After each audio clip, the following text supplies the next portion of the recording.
ప్రతి ఉదయమున కృపగల దేవుడు మనకు అనుగ్రహించే కృపావార్తను బట్టి దేవుని స్తుతిస్తూ ఉన్నాను.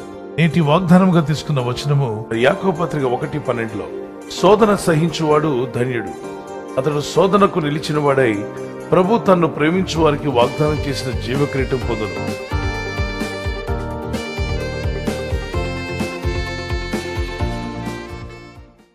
జీవకిరీటము అనుగ్రహిస్తాను, నిత్య జీవానికి వారసులుగా చేస్తాను, పరలోక పట్టణంలో మీకు స్థానం ఉంది, జీవ గ్రంథంలో మన పేర్లు ఉంటాయి. ఎంత గొప్ప ధన్యత! ఈ ధన్యత కలిగిన మాటలు మనం చూస్తున్నప్పుడు ప్రభు ఒక చిన్న మాట చెప్పాడు ముందు. ఏంటి? మీరు సహించగలిగితే. శోధనలు వస్తూ ఉంటాయి ఈ లోకంలో. ఈరోజు కూడా ఈ ఉదయకాలం ఎంతమంది శోధనలో ఉన్నారు, శ్రమల్లో ఉన్నారు, కష్టంలో ఉండి వాక్యం వింటున్నారు. మీతో ప్రభు మాట్లాడుతున్నాడు. తప్పక మీకు జయం ఇవ్వాలని కోరుతున్నాడు దేవుడు. మీరు జయించడానికి కూడా ప్రయత్నం చేయండి. నేను ఓడిపోతాను, నా జీవితం ఇంతే, ఈ శోధనలో పడ్డాను, శోధనలో నేను సతమతం అయిపోతున్నాను, శ్రమలు కష్టాలైనటువంటి ఈ సముద్ర కిరటాల్లో కొట్లాడుతూ ఉన్నాను అన్నటువంటి ఆలోచన కలిగిన వారందరూ కూడా ఈరోజు ఒక తీర్మానం చేసుకోండి. నా దేవుడు నన్ను జయించమంటున్నాడు. జయించే శక్తిని కూడా నాకు దయచేస్తాడు. ఈ వీధిలో, ఈ ఉద్యోగ స్థలంలో, ఈ వ్యాపారంలో, మీ యొక్క చదువులో కావచ్చు, మీ అనుదిన దైనందిన జీవితంలో ఎటువంటి శోధనలు వచ్చినా, ఎలాంటి శ్రమలు వచ్చినా వాటిని జయించగలరు అని మీరు నమ్మండి.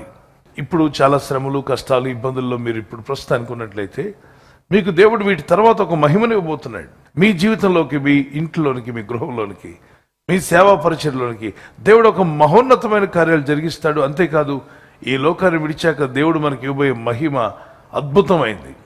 అనేక దూతల మధ్యలో మీ పేరు పిలిచి మిమ్మల్ని ప్రత్యేకపరిచి ఇలా రా నా కుమారుడు అని పిలిస్తే దూతలందరూ చూస్తుండగా, పరిశుద్ధులందరూ చూస్తుండగా ప్రభు తానే తన చేతులతో జీవకిరీటాన్ని మీ తలపై పెట్టినప్పుడు కలిగే ఆనందం ఇంత అంత కాదు. ఈ రోజు నువ్వు పడే శ్రమలు, ఆ రోజు నువ్వు ఎదుర్కోబోయేటువంటి, నువ్వు పొందబోయే ఆశీర్వాదాల ముందు ఇవన్నీ ఎనదగినవి కావు. కాబట్టి మంచి రోజులు మీరు చూడాలంటే ఇప్పుడు శోధన జయించండి.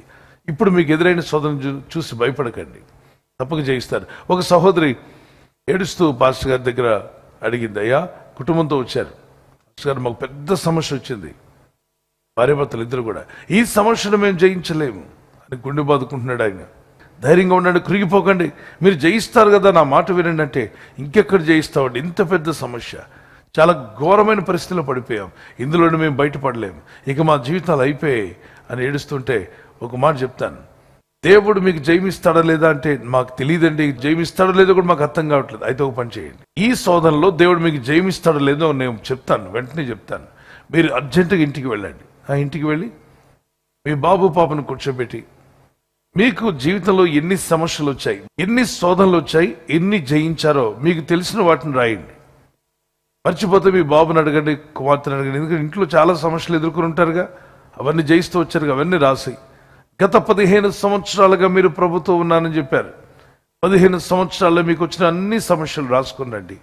మీ గత జీవితంలో ఏం చేశారు రాసుకున్నామంటే ఇంటికి వెళ్ళి త్వరగా అన్నీ రాసుకున్నారు. ఈ ప్రస్తుతం ఉన్న ఈ సమస్యను మనం జయిస్తామో లేదా అని చెప్తారట. మొత్తం రాశారు. రాస్తూ రాగా ఫలానా సమస్య వచ్చింది, దానిలో జయమిచ్చాడు. ఫలానా ప్రాబ్లం ఆ రోజు వచ్చింది, దానిలో జయమిచ్చాడు. 1988లో ఫలానా శోధన ఎదుర్కొన్నాం, దానిలో దేవుడు జయమిచ్చాడు. 91లో ఆ సమస్యను కూడా జయించాం.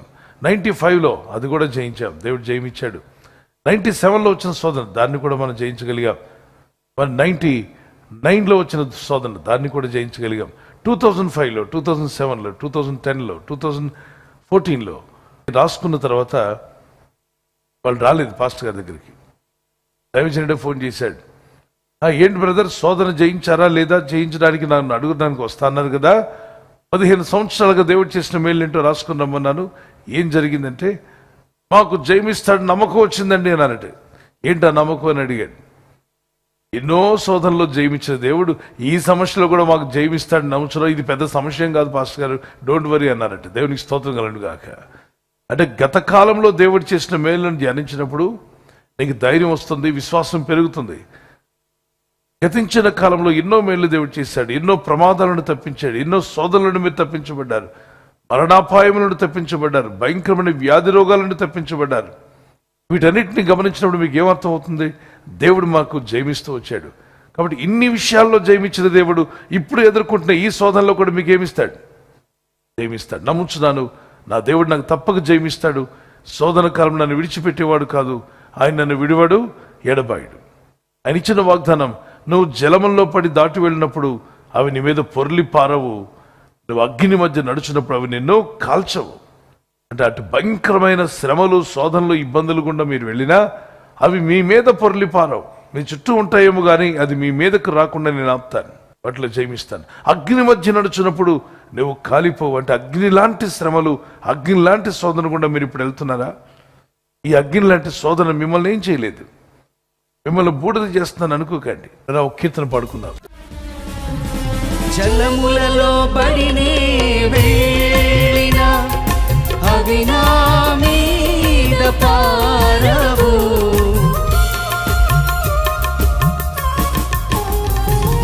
జలములలో పడినే వెళ్ళినా అవి నా మీద పారవు, అగ్నిలో నేను నడచిన జ్వాలలు నన్ను కాల్చజాలవు, అగ్నిలో నేను నడచిన జ్వాలలు నన్ను కాల్చజాలవు.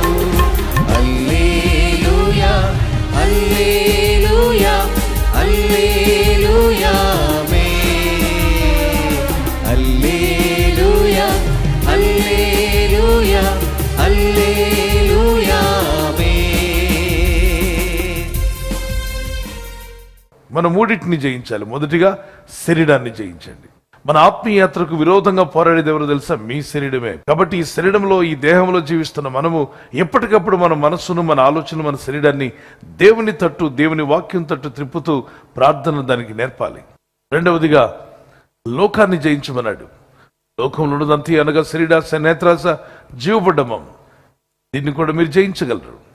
మూడవదిగా సాతానుడు అనేక విధాలుగా మోషే గారిని ఇబ్బంది పెట్టాడు, కానీ మోషే జయించాడు. యెహోషువని ఇబ్బంది పెట్టాడు, యెహోషువ కూడా జయించాడు. మన ప్రభువైన యేసుక్రీస్తు ఈ లోకానికి వచ్చినప్పుడు ఆయన్ని కూడా విడిచిపెట్టలా, శోధనలు తీసుకొచ్చాడు, ప్రభు అన్నింటినీ జయించాడు.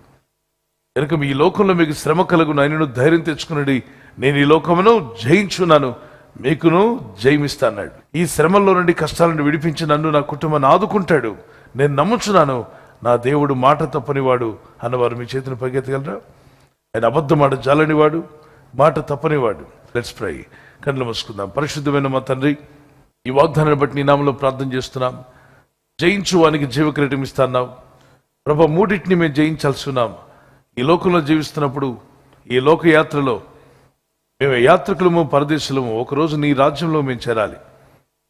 అయితే మా శరీరాశలు మాకు విరోధంగా పోరాడతాయని, ఆత్మీయ జీవితం ముందుకు వెళ్లకుండా వెనక్కి లాగుతూ ఉంటుందని, దేవుని కంటే ఎక్కువగా సుఖానుభవాన్ని ప్రేమించేవారుగా ఉండకూడదని, మొదట దేవుడు, దేవుని వాక్యము అని తెలుసుకుని ముందుకు వెళ్ళే కృపనివ్వండి. శరీరాన్ని జయించుటకు, శరీర కోరికలను జయించుటకు శక్తినివ్వండి. శరీరంలో అనారోగ్యాల నుండి విడిపించండి. వ్యాధి రోగాలతో బాధపడుతున్న వారు, ఎటువంటి వ్యాధి రోగ బలహీనతతో వారు బాధపడుతున్న వారికి ఇప్పుడే విడుదల ఇవ్వండి. ఆయన పాప సంబంధమైన బాధ, బలహీనత ఉన్న వారికి విడుదల ఇవ్వండి. దుర్వ్యసనాల్లో ఉన్న వారికి విడుదల ఇవ్వండి. జయించగలను అనే ధైర్యం అందరికీ దయచేయండి. నన్ను బలపరచువని సమస్తము చేయగలన ధైర్యము ఈ ఉదయకాలం వీరిలోకి వచ్చునుగాక. జయించు వానికి జీవకిరీటం ఇస్తాన్నావు. యేసు నామములో సాతానుని, వారి సైన్యాన్ని జయించే శక్తిని మాకు ఇచ్చారు. దాన్ని మేము వాడుకునే కృపనివ్వండి. సాతాను చూసి భయపడేవారుగా కాకుండా వారిని మేము జయించగలము అన్న ధైర్యం వారికి దయచేయండి. మీరు మాకు జయమిస్తున్నారు, మేము జయించబోతున్నాం. తండ్రి, ఈ దినం ఎవరైతే ప్రయాణమై వెళ్ళబోతున్నారో, అది రైలు మార్గమైనా, ఆకాశ మార్గమైన, బస్సుల్లో, వాహనాల్లో ఎక్కడ ప్రయాణం చేస్తున్నా, రోడ్డు మార్గంలో ఏ వాహనంలో వారు ప్రయాణం చేస్తున్నా, నీ ప్రజలకు కాపాడే దూతలను పంపండి. ఉదయం బయలుదేరి సాయంకాలం ఇంటికి వచ్చేంత వరకు నీ కాపుదల, కాపాడే దూతల యొక్క సహాయము నీ ప్రజలకు దయచేయమని అడుగుతున్నాను. ఈరోజు ప్రార్థించి ప్రయత్నించబోతున్న శంకుస్థాపన అయిన, గృహప్రవేశమైన, ఒక బిజినెస్ ప్రారంభిస్తున్నా, ఉద్యోగ ప్రారంభానికి వెళ్తున్నా, ఒక మంచి కార్యక్రమాన్ని ప్రారంభిస్తుండగా, నేను వారి బిడ్డల వివాహం కొరకు ప్రయత్నాలు చేస్తుండగా, వారు చేస్తున్న ప్రయత్నాలు ఫలించలాగున మీ దూతలకు ఆజ్ఞాపించండి. యేసుక్రీస్తు పరిశుద్ధ నామములో అడుగుచున్నాం మా ప్రియ తండ్రి, ఆమేన్. బర్త్డే జరుపుకునే వారికి happy birthday to you, many more returns of the day, God bless you. మీకు దేవుడిచ్చినటువంటి వాగ్దానం ఇర్మియా 1:8 నిన్ను విడిపించుటకు నేను నీకు తోడై ఉన్నాను. As you enter into new year, నూతన సంవత్సరంలో ప్రవేశిస్తుండగా దేవునితో నడిచే జీవితం, ప్రార్థించే జీవితాన్ని ప్రభు యేసు నామములో మీకు దయచేయునుగాక. God bless you with the long life. మరి యానివర్సరీ జరుపుకునే వారికి happy wedding anniversary, many more returns of the day. God bless you. ప్రభు మిమ్మల్ని దీవించి బలపరిచి ఆయన రాకడ కొరకు మిమ్మల్ని సిద్ధపరచాలని ప్రార్థిస్తున్నాం. మరి భార్య భర్తకు లోబడాలి, భర్త భార్యను ప్రేమించాలన్న లేఖనాలు చాలా అద్భుతమైన విషయాలు దేవుడు చెప్పాడు. అలా జీవిస్తే మీ కుటుంబాలు కలిసి ఉంటాయి, ఆనందంగా మీరు జీవిస్తారు. సో మీకు దేవుడిచ్చిన వాగ్దానము, మీ ఫలము నిలిచిండుటకును నేను మిమ్మల్ని ఏర్పరచుకుని నియమించితనే. మీరు ఫలించి అభివృద్ధి పొందే రోజు వచ్చునుగాక. ఒకవేళ గర్భఫలం లేకుండా ఉంటే యేసుక్రీస్తు నామములో మీకు ఫలము దేవుడు దయచేయునుగాక. పిల్లలు కలిగి ఉంటే మీరు మీ పిల్లలు కూడా వర్ధిల్లుదురుగాక. ఆమేన్.